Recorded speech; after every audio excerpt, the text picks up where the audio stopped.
ప్రభునందు ప్రియమైన వాళ్ళారా, మీరంతా బాగా ఉన్నారని, రోజు ప్రార్థన చేసుకుంటూ అనుదిన వాక్యం చదువుకుంటూ ఆత్మీయంగా బలపడుతున్నారని ఆశిస్తున్నాను.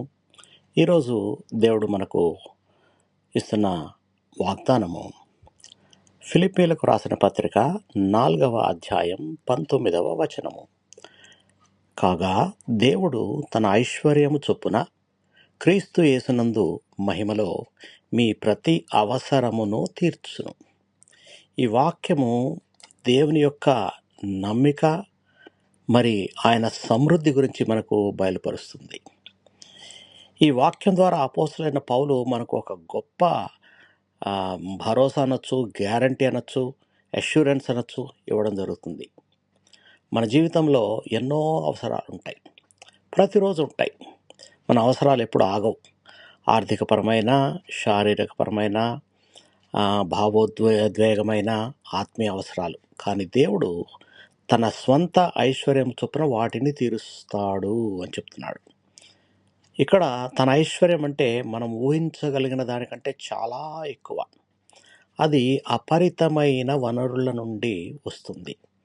మనకు ఈ లోకంలో వచ్చే ఆశీర్వాదాలు పరిమితమైన వనరుల నుంచి వస్తుంది. అది కంటిన్యూగా రాదు. కానీ దేవుడిచ్చే ఆశీర్వాదం పరిపూర్ణమైన పరలోకమైన వనరుల నుంచి వస్తుంది. అది ఎన్నటికీ ఆగిపోదు. ఈ వాగ్దానం మన క్రీస్తు యేసునందు ఉంటే మాత్రమే మనకు కలుగుతుంది. క్రీస్తు యేసునందు ఉన్నప్పుడు ఈ వాగ్దానం మనకు వర్తిస్తుంది. దేవుడు మన అవసరాలు తీర్చడంలో ఆలస్యం చేయవచ్చు, కానీ వదలడు. అతని సమయం, అతని పద్ధతి ప్రకారం ఆయన సరిగ్గా అవసరమైన దాన్ని అవసరమైన సమయంలో ఇచ్చే దేవుడు. ప్రార్థన చేసుకుందాం. మమ్మల్ని మిక్కిలిగా ప్రేమించిన మా ప్రియ పరలోకపు తండ్రి, ప్రభువా, నీవు ఇచ్చిన ఈ వాగ్దానానికి ధన్యవాదాలు, కృతజ్ఞతాస్తుతులు చెల్లిస్తున్నాం ప్రభువా.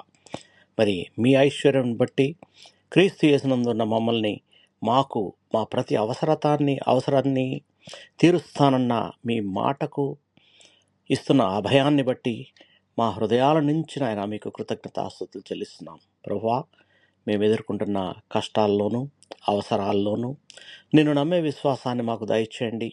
మా మనసులను భయం నుంచి విడిపించి నీ శాంతిని అనుభవించేలా చేయండి. మా ప్రభు రక్షకుడైన యేసుక్రీస్తు నామములో అడిగి వేడుకొనుచున్నాము తండ్రి. Amen, amen. మీకెవరికన్నా ప్రార్థన అవసరత ఉంటే నా ఫోన్ నెంబర్ ఇవ్వబడింది ఇక్కడ. ఆ ఫోన్కి మీరు వాట్సాప్ చేయొచ్చు, అలాగే మెసేజ్ పెట్టచ్చు. నేను మీకు రెస్పాండ్ అవుతాను. దేవుడు మనలందరినీ బహుగా దీవించి ఆశీర్వదించును గాక. Amen, amen.